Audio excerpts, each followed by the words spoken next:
Assalamualaikum warahmatullahi wabarakatuh.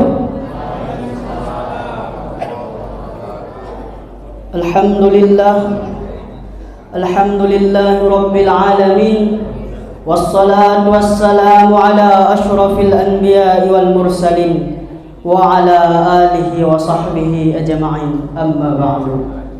Bersyukur kepada Allah Subhanahu wa ta'ala dengan ucapan alhamdulillahi rabbil alamin, dan berselawat kepada Nabi besar Muhammad sallallahu alaihi wasallam dengan ucapan Allahumma salli ala sayyidina Muhammad wa ala ali sayyidina Muhammad. Yang terhormat dan yang kita muliakan Al-Mukarram Al-Ustadz selaku penceramah kita pada malam hari yang berbahagia ini.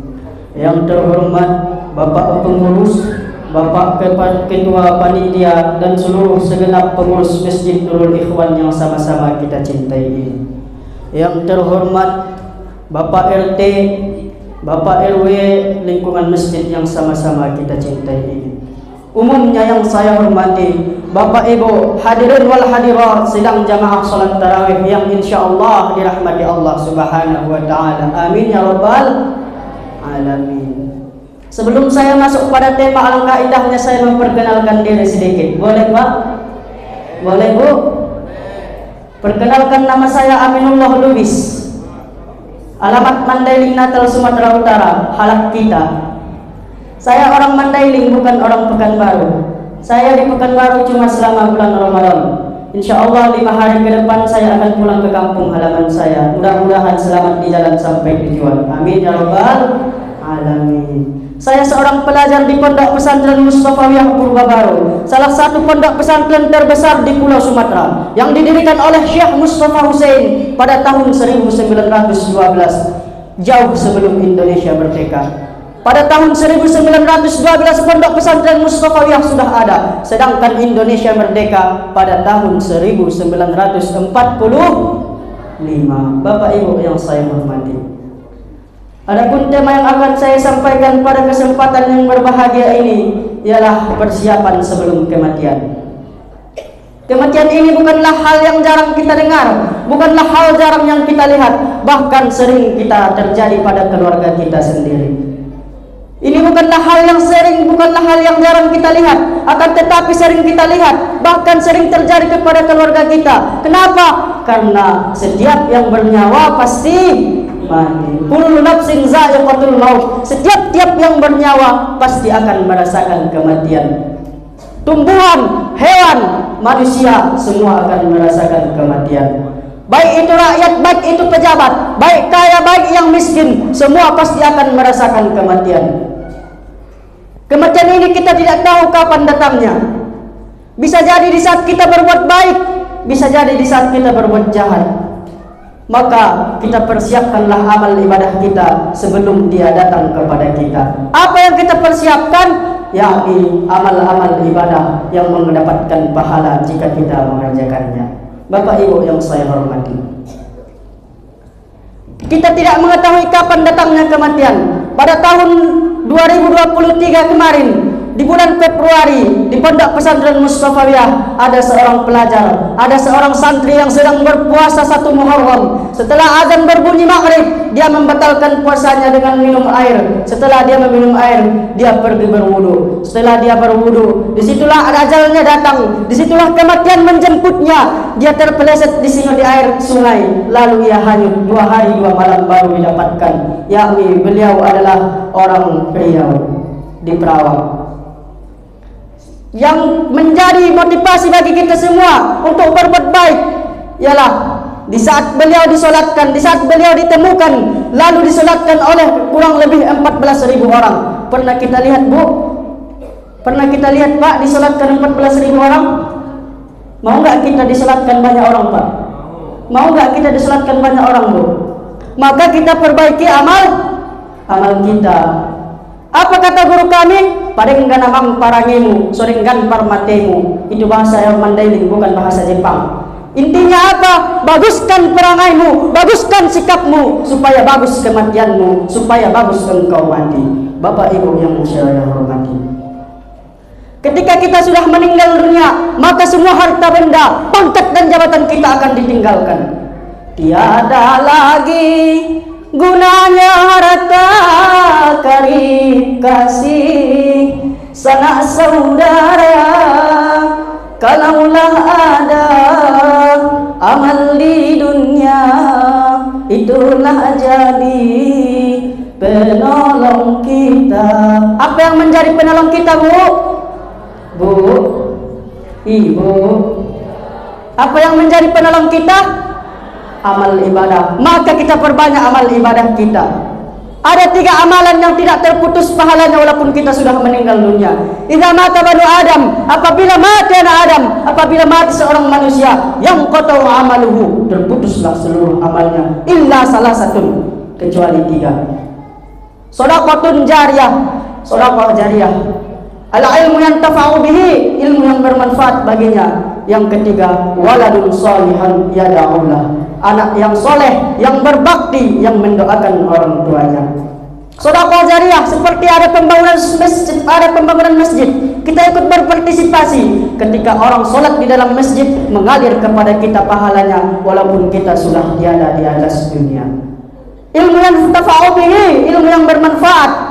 Seperti apalagi seorang guru. Seorang guru sangatlah mulia. Seorang guru bukanlah harus memakai seragam. Seorang guru bukanlah harus PNS. Akan tetapi siapa yang mengajarimu satu huruf, siapa yang mengajarimu satu huruf, maka dia adalah gurumu. Ketika kita mengajarkan ilmu kepada seseorang, lalu ia mengajarkannya kembali, lalu setelah diajarkan ilmu, setelah mengetahui dan mengamalkan ilmu tersebut, kita mendapatkan pahala jariyah. Yang ketiga, yakni anak yang soleh yang mendoakan orang tuanya. Semoga kita semua menjadi anak-anak yang soleh, yang berbakti kepada kedua orang tua, yang mau mendoakan orang tuanya, yang tidak durhaka kepada orang tua. Amin ya rabbal alamin.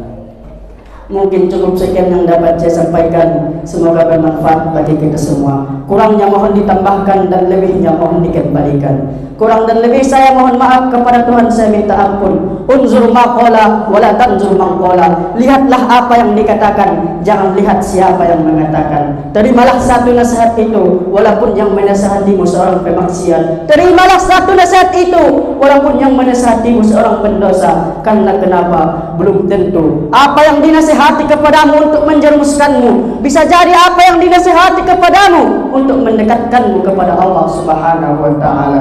Karena maaf cakap, tidak semua anjing itu hewan, tidak semua manusia, tidak semua hantu itu tidak nampak, tidak semua hantu itu gaib. Paham maksudnya, Bu? Mungkin cukup sekian yang dapat saya sampaikan. Kurang lebih saya mohon maaf. Wabillahi taufiq wal hidayah. Ila liqa'i ma'as salamah. Assalamualaikum warahmatullahi wabarakatuh.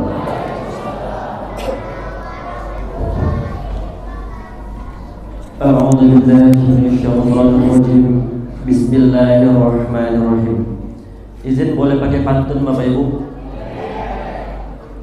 Jalan-jalan ke negara Yaman, jangan lupa minum teh hangat. Kalau Bapak Ibu orang yang beriman, jawablah salam kami dengan semangat. Assalamualaikum warahmatullahi wabarakatuh.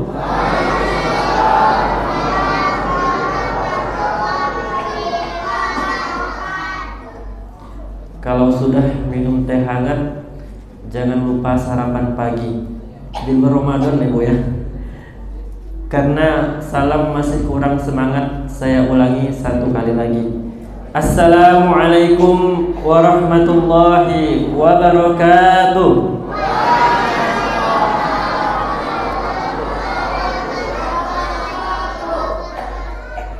Innal hamdalillah nahmaduhu wa nasta'inuhu wa nastaghfiruh wa na'udzu billahi min shururi anfusina wa min sayyiati a'malina. Man yahdihillahu fala mudilla lahu wa man yudlilhu fala hadiya lahu. Asyhadu an la ilaha illallah wahdahu la syarika lahu wa asyhadu anna Muhammadan abduhu wa rasuluh sallallahu alaihi wasallam la nabiyya ba'da. Allahumma salli ala Muhammad wa ala ali Muhammad, amma ba'du. Yang terhormat dan yang sama-sama kita hormati, yakni Ketua RW, Ketua RT di lingkungan Masjid Nurul Ikhwan. Kemudian yang sama-sama kita hormati, yakni Ketua Pengurus Masjid Nurul Ikhwan beserta Ketua Panitia Ramadan. Kemudian yang kami muliakan bapak-bapak, ibu-ibu, serta yang kami sayangi anak-anak dan seluruh jamaah Masjid Nurul Ikhwan yang insyaallah dirahmati oleh Allah Subhanahu wa taala.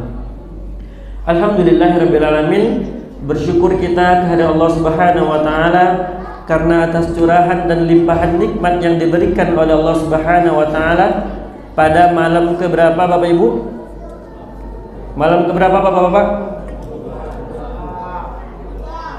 Di belakang saya bilang 21. Ibu-ibu berapa ibu-ibu? Ada yang bilang 23 juga. Ikhtilaf Bapak ya. Ibu-ibu 22. Ya, di malam ke-22 ya Bapak Ibu sekalian. Alhamdulillah, mungkin tadi ada yang kelebihan makan salah lauknya ya Pak ya. Makanya agak apa sedikit ya. Agak lain sedikit ya. Oke, di malam ke-22 ini kita masih dapat berkumpul di Masjid Nurul Ikhwan yang sama-sama kita cintai ini ya, dalam rangka kita mengisi malam-malam Ramadan kita dengan amalan-amalan soleh. Kemudian salat beriringkan salam, marilah kita sampaikan kepada Nabiullah Nabi Muhammad sallallahu alaihi wasallam. Bersalat kita kepada Nabi Muhammad dengan mengucapkan lafaz Allahumma salli ala Sayyidina Muhammad wa ala ali Sayyidina Muhammad. Assalamu alayka ya Rasulullah, assalamu alayka ya Habiballah. Kenapa Bapak Ibu kita penting untuk bersalat kepada Rasulullah? Kenapa Bapak Ibu? Mendapatkan syafaat ketika di yaumil akhir kelak. Kemudian untuk apa lagi Ibu? Sebagai bukti ya, sebagai bukti cinta kita kepada Rasulullah sallallahu alaihi wasallam. Kenapa Ustaz? Karena Bapak Ibu sekalian, dulu ketika di akhir hayatnya, ya ketika Rasulullah akan wafat, akan ditarik, dicabut nyawanya, yang beliau ingat bukanlah keluarganya, bukanlah istrinya, apalagi harta bendanya, tapi apa yang dikatakan oleh Rasulullah, ummati, ummati, ummati, umatku, umatku, umatku.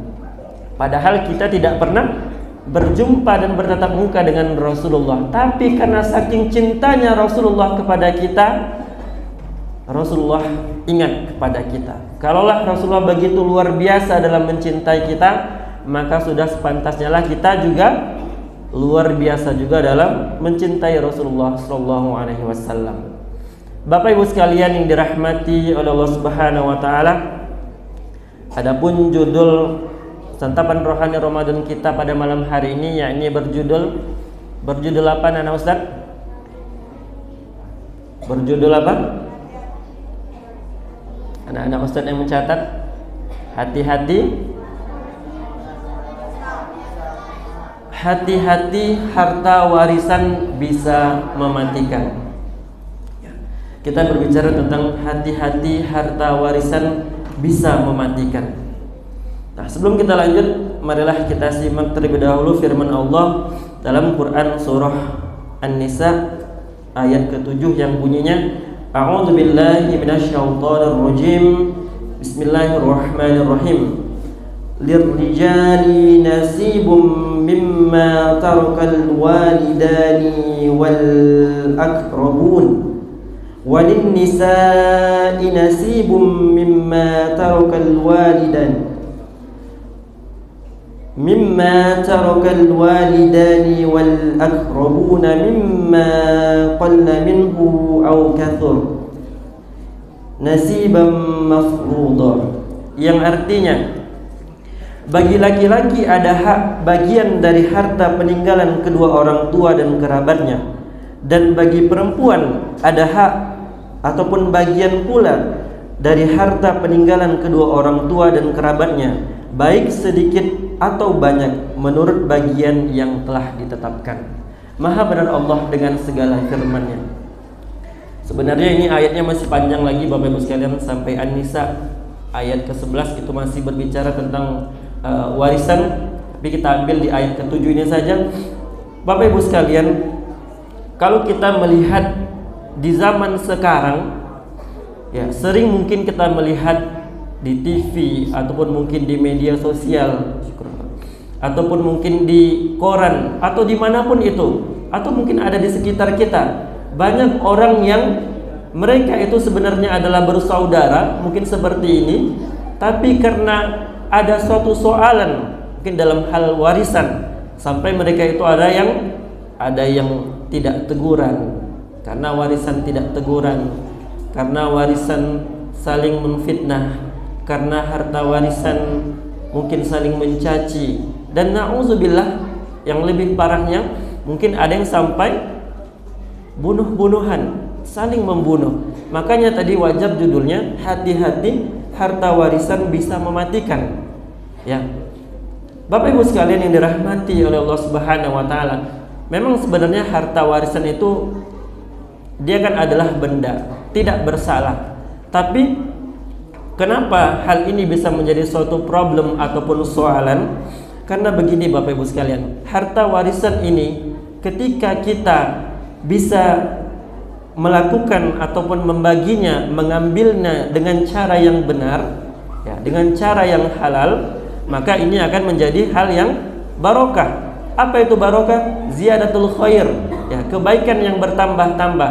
Tapi ketika harta warisan ya tidak dilakukan mungkin pembagiannya secara benar, ya, ini akan menimbulkan racun, ya, menjadikan masalah. Nah, oleh karena itu Bapak Ibu sekalian yang dirahmati oleh Allah Subhanahu wa taala, Islam sebagai agama yang sempurna Bapak Ibu sekalian, di mana Islam itu mengatur seluruh kehidupan kita. Dari Bapak Ibu tadi nanti akan tidur sampai besok akan tidur kembali, ya, selama 24 jam itu Islam mengatur kehidupan kita. Islam mengatur adab tentang makan, Islam mengatur tentang antara hubungan bagaimana kita bertetangga, sampai ke masalah warisan pun itu diatur dalam Islam. Oleh karena itu Bapak Ibu sekalian yang dirahmati oleh Allah Subhanahu wa taala, sebelum kita lanjut mengenai warisan ini, kita harus membedakan beberapa istilah penting yang juga ini mengait dengan masalah pembagian harta, pembagian dari orang tua kepada anaknya. Mungkin Bapak Ibu sekalian pernah mendengar istilah hibah. Pernah Bapak Ibu? Ya. Nah, hibah ini adalah juga sama, maknanya adalah pembagian, ya, suatu harta daripada orang tua kepada anaknya ketika orang tua itu statusnya masih hidup. Misalnya orang tua siapa, mungkin ibu atau bapak punya harta, Bapak Ibu sekalian masih hidup. Misalnya, oh untuk si anak A, oh kamu saya beri hibah berupa ruko. Untuk anak B, kamu saya beri hibah berupa rumah. Anak C, kamu saya hibah berupa kebun sawit, gitu ya. Nah, hibah adalah harta yang dibagikan oleh orang tua, ya, semasa orang tua itu masih hidup. Nah, itu yang pertama. Kemudian yang kedua yang mesti kita ketahui juga adalah tentang warisan. Nah, kalau warisan adalah harta yang dimiliki oleh orang tua yang pembagiannya itu adalah ketika orang tua tersebut sudah tidak ada lagi atau sudah meninggal. Dan yang terakhir, wasiat, ya. Wasiat ini maknanya adalah pembagian harta, ya, dari orang tua, ya, yang pembagiannya itu ketika orang tua itu sudah meninggal, tapi orang tua ini sudah menyampaikan sebelum dia meninggal, ya. Mungkin sebelum meninggal, ya, mungkin ada yang berpesan, nah besok kalau bapak udah meninggal, yang tanah ini untuk kamu, yang rumah itu untuk adik kamu. Nah, itu seperti itu wasiat, ya, sebelum meninggal disampaikan. Nah, Bapak Ibu sekalian, nah ini adalah perbedaan antara hibah, warisan, dan wasiat, ya. Jadi kalau ada anak-anak dari Bapak Ibu sekalian, ya, Bapak Ibu masih hidup, ya, anak-anak Bapak atau anak-anak Ibu minta, Pak, Bu, mintalah warisan Pak, Berarti dia apa, Pak? Ya, minta doakan orang tuanya mati cepat. Ya. Jadi, kalau ada anak Bapak Ibu yang minta warisan sementara Bapak Ibu sekalian masih hidup, nah berarti dia minta orang tuanya mati cepat. Nah, itu juga sebagai anak kurang bagus etikanya dan ya adabnya kurang bagus jika seperti itu. Lalu Bapak Ibu sekalian yang dirahmati oleh Allah Subhanahu wa taala, tadi kita tahu bahwa Islam adalah agama yang sempurna, yang dimana semuanya diatur pembagian, termasuk pembagian tentang warisan. Nah, kalau kita berbicara tentang warisan, nah itu ada suatu ilmu khusus yang mempelajarinya, ada ilmu mawaris, ya, dan juga ada fikihnya, fikih mawaris. Nah, di sana sangat detail dijelaskan tentang pembagian harta warisan. Nah, tapi kalau kita melirik ke Quran surah An-Nisa ayat 11 yang kita jadikan salah satu dalil, sederhananya kami ambil satu contoh pembagian warisan harta. Kami ambil contoh yang sederhana. Misalnya Bapak Ibu sekalian punya dua anak, satu orang anak laki-laki dan satu orang anak perempuan. Nah, itu pembagiannya bagaimana, Ustadz? Nah, kalau kita merujuk kepada Quran surah An-Nisa ayat 11, itu pembagiannya adalah kalau kita punya dua orang anak, satu anak laki-laki dan satu perempuan, maka yang anak laki-laki ini berhak mendapatkan dua bagian dari harta kita tersebut, dan anak perempuan adalah satu bagiannya. Jadi kalau kami misalnya mengambil contoh, katakanlah misalnya Bapak Ibu sekalian mempunyai harta warisan, ya, ataupun mungkin aset yang nilainya itu katakan 300 juta, ya, amin Mbak ya. Nah, itu boleh kita katakan anak laki-laki itu akan mendapatkan jatahnya adalah 200 juta dan anak perempuan itu 100 juta. Kalau kita merujuk ke Quran surah An-Nisa ayat 11 ini. Nah, mungkin ada yang bertanya, Ustadz, kira-kira itu adil nggak Ustadz? Nah, kalau sudah Al-Quran yang berbicara Bapak Ibu sekalian, ya, kita tidak bisa membantah Bapak Ibu sekalian, ya. Kenapa? Karena itu adalah hukum yang telah ditetapkan oleh Allah Subhanahu wa taala. Ya, mungkin kalau kita lihat mungkin ada hikmah kenapa agak dilebihkan sedikit porsi yang laki-laki. Kenapa? Ya, anak laki-laki kelak ketika dia menikah, dia mungkin akan memberikan mahar kepada istrinya, calon istrinya seperti itu. Kemudian ketika dia sudah menikah, nanti dia akan apa? Memberikan nafkah untuk istrinya, anaknya, ya. Ataupun mungkin ketika nanti dia misalnya mempunyai keponakan seperti itu, yang atau kita sebut dengan anak saudaranya. Katakan mungkin kita ada bapak-bapak punya saudara, ya, punya saudara yang punya anak, dan kebetulan saudara bapak ini meninggal. Nah, ini tanggungannya dijatuhkan kepada bapak sebagai laki-laki seperti itu. Nah, mungkin makanya wajar Islam agak melebihkan sedikit porsi yang laki-laki seperti itu. Sementara kalau kita lihat dari sisi wanita, ya, wanita adalah orang yang ketika akan menikah mendapatkan mahar, ya, ketika nanti sudah menikah dinafkahi. Nah, seperti itu. Nah, jadi kalau kita berbicara adil dan tidak adil, insya Allah ini adalah yang paling adil, karena ini adalah Allah langsung yang telah menetapkannya dalam Al-Quran. Nah, kemudian Bapak Ibu sekalian yang dirahmati oleh Allah Subhanahu wa taala, adapun misalnya ada dua orang bersaudara tadi, dia ada satu abang dan satu adiknya gitu, satu laki-laki dan satu perempuan. Nah, kalau dia mungkin mau melakukan pembagian, ya, tidak usahlah pembagiannya saya dua bagian, kamu satu bagian, kita bagi sama rata saja, ya, boleh. Tapi kalau itu yang laki-laki tadi ridho dan ikhlas seperti itu. Nah, Bapak Ibu sekalian yang dirahmati oleh Allah Subhanahu wa taala, jadi sebenarnya di dalam Islam ini sudah diatur Bapak Ibu sekalian, sudah diatur pembagian harta, ya, pembagian warisan seperti itu. Nah, kapan dia terjadi pembunuhan, kapan terjadi percekcokan, fitnah, caci maki dan segala macam, ya, ketika syariat ataupun aturan ini tidak diterapkan dengan benar. Dan kemudian Bapak Ibu sekalian yang dirahmati oleh Allah Subhanahu wa taala, dalam melakukan pembagian warisan ada beberapa hal penting yang mesti kita perhatikan. Pertama, ya, melakukan pembagian warisan itu, ya, tadi kan warisan adalah harta yang dibagikan setelah orang tua itu meninggal. Nah, dalam melakukan pembagian warisan itu sebaiknya disegerakan Bapak Ibu sekalian. Nah, disegerakan dalam artian di sini apa? Ya, disegerakan ketika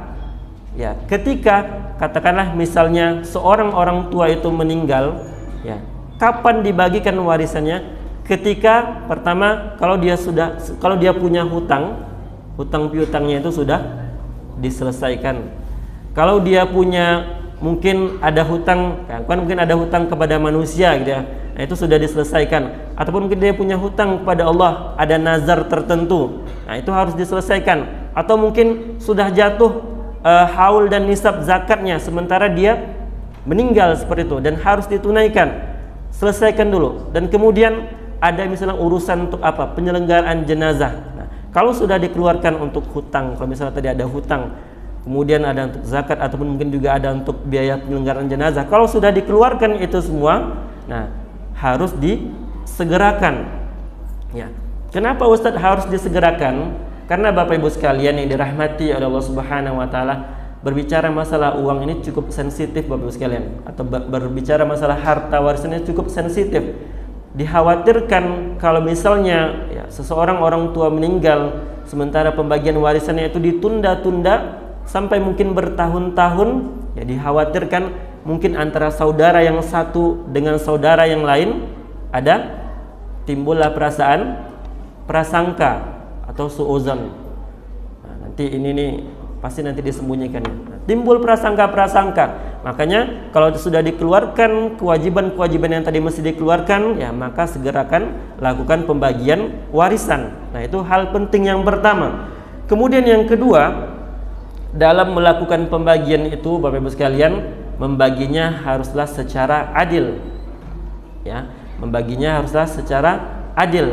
Nah, adil yang seperti apa Ustadz? Ya, yang tentunya sudah sesuai dengan tuntunan dalam Al-Quran surah An-Nisa ayat 11 dan ayat 12 tadi.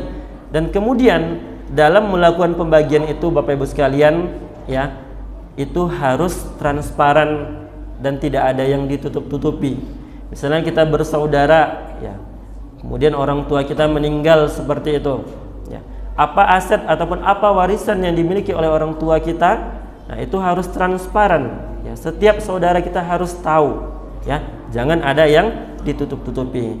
Nah, disinilah ketika kita nanti bisa melakukan pembagian harta warisan secara benar, secara halal, nah disinilah nanti akan kita temui keberkahan dari harta warisan itu. Tapi ketika kita tidak bisa, ya, tidak bisa melakukannya secara benar, nah disitulah nanti mulai menjadi racun. Makanya banyak kita lihat hari ini Bapak Ibu sekalian, ya, orang yang karena dia cekcok masalah warisan, tidak benar dalam melakukan pembagian warisan, banyak yang hidupnya, ya, merasa selalu tidak cukup, ya, dikasih ini padahal udah dibagi sama rata, mau minta tambah lagi. Akhirnya apa?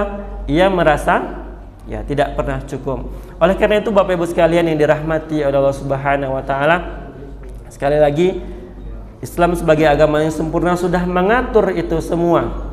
Ya, jadi kalau kita bertanya bagaimana cara pembagian warisan, ya, kita balikkan kepada Al-Quran. Atau untuk lebih jelasnya kita dapat memahaminya dalam fikih atau yang kita sebut dengan fikih mawaris. Bapak Ibu sekalian yang dirahmati oleh Allah Subhanahu wa taala, semoga dengan kita bisa melakukan pembagian warisan secara benar, ya, secara halal, Allah berikan keberkahan kepada harta kita dan Allah jauhkan dari keburukan. Dan semoga Allah berkahi hidup kita dan muliakan kita baik di dunia ini dan ketika di akhirat kelak. Baik, demikian yang dapat kami sampaikan. Semoga apa yang kami sampaikan ini walaupun sedikit dapat kita ambil manfaatnya. Kita tutup dengan doa penutup majelis. Subhanakallahumma wa bihamdika asyhadu an la ilaha illa anta astaghfiruka wa atubu ilaik. Wallahu muwaffiq illa aqwamit thoriq. Wassalamualaikum warahmatullahi wabarakatuh.